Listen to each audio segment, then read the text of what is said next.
ఓం శ్రీ పరమాత్మనే నమః. శ్రీ భగవత్యై నమః. శ్రీమద్దేవి భాగవతము 12వ స్కందము 1-2 అధ్యాయాలు. మొత్తం 12వ స్కందంలోని మొదటి భాగం ఈరోజు మనం తెలుసుకుంటున్నాము.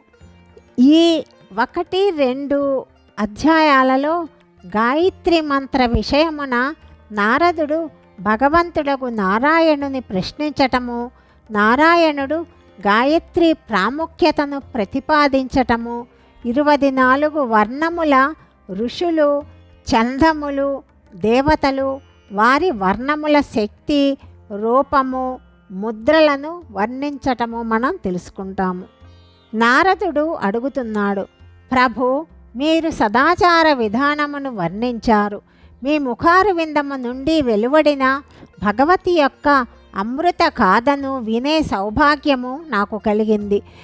ఎంతో దుస్సాధ్యములైన చాంద్రాయణాది వ్రతములను కూడా నాకు చెప్పారు. ప్రాణులు సుఖముగా చేయగలుగు ఉపాయం ఏదైనా నాకు చెప్పండి. సదాచార విషయమున గాయత్రి జప విధానము మీరు చెప్పారు. దానిలో ప్రధాన వస్తువేది, ఏది చెయ్యటం వలన అధిక పుణ్యము లభించగలదు? అవే కాకుండా మీరు గాయత్రి యొక్క 24 వర్ణములను చెప్పారు.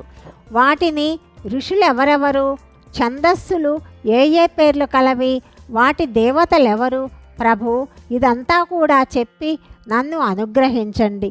భగవంతుడైన నారాయణుడు చెప్తున్నాడు, మునేంద్ర, ద్విజుడు ఏ అనుష్ఠానమును చేసినా చెయ్యకపోయినా కేవలము గాయత్రిని అనుష్ఠించినచో కృతకృత్యుడవుతాడు.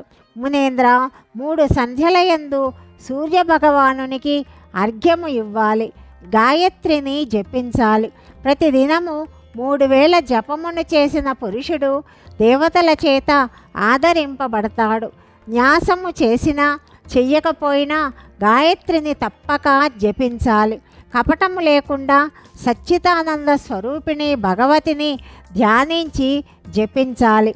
బ్రాహ్మణోత్తమ, నేనెప్పుడు గాయత్రి యొక్క వర్ణములను, ఋషులను, ఛందస్సును, దేవతలను మొదలగు తత్వములన్నింటినీ క్రమముగా వర్ణిస్తాను, వినుము. వామదేవుడు, అత్రి, వశిష్ఠుడు, శుక్రుడు, కణ్వుడు, పరాశరుడు, మహా తేజస్వి అయిన విశ్వామిత్రుడు, కపిలుడు, మహానుభావుడగు సౌనకుడు, యజ్ఞవాల్క్యుడు, భరద్వాజుడు, తపోనిధియగు జమదగ్ని, గౌతముడు, ముద్గలుడు, వేదవ్యాసుడు, లోమసుడు, అగస్త్యుడు, కౌశికుడు, వత్సుడు, పులస్తుడు, మాండుకుడు, పరమ తపస్వి అయిన దూర్వాసుడు, నారదుడు, కశ్యపుడు, వర్ణముల క్రమములో వీరు 24 ఋషులుగా చెప్పబడతారు.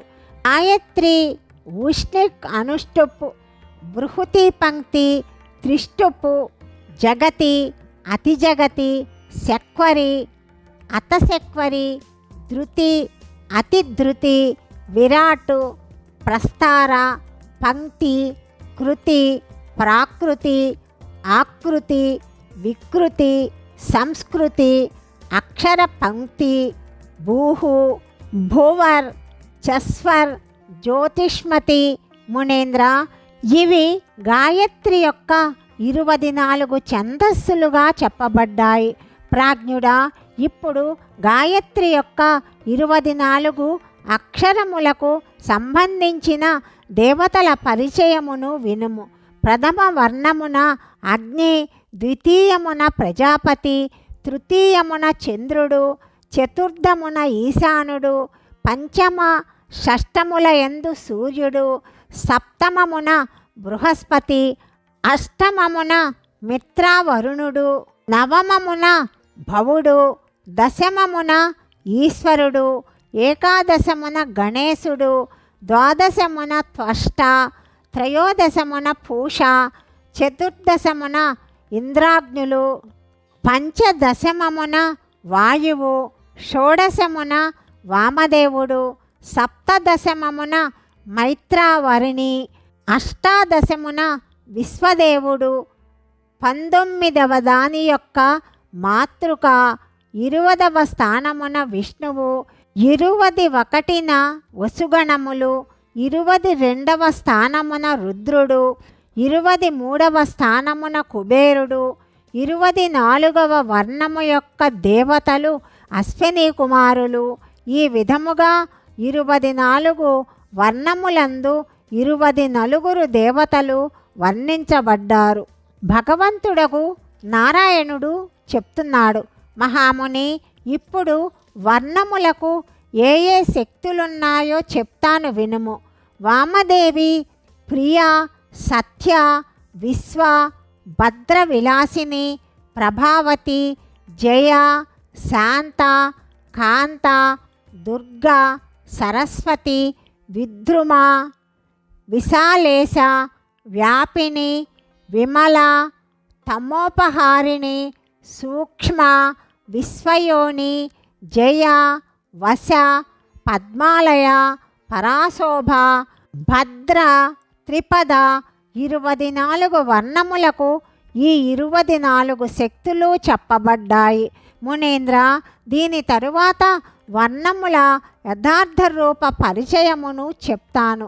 చంప, అతిశి పుష్పములు, పగడము, స్ఫటికము, కమల పుష్పము, బాలసూర్యుడు, శంఖ కుందేందులతో సమానము, పగడము, పద్మపత్రము, పద్మరాగము, ఇంద్రనీలమణి, ముత్యము, కుంకుమ, కాటుక, రక్తము, వైఢూర్యము, తేనె, పసుపు, కుందము, పాల మిశ్రణము, సూర్యకాంతము, చిలకతోక, శతపత్రము, కేతకి, మల్లిక, కరవీరము అను రంగులు వరుసగా 24 వర్ణములు పేర్కొనబడ్డాయి.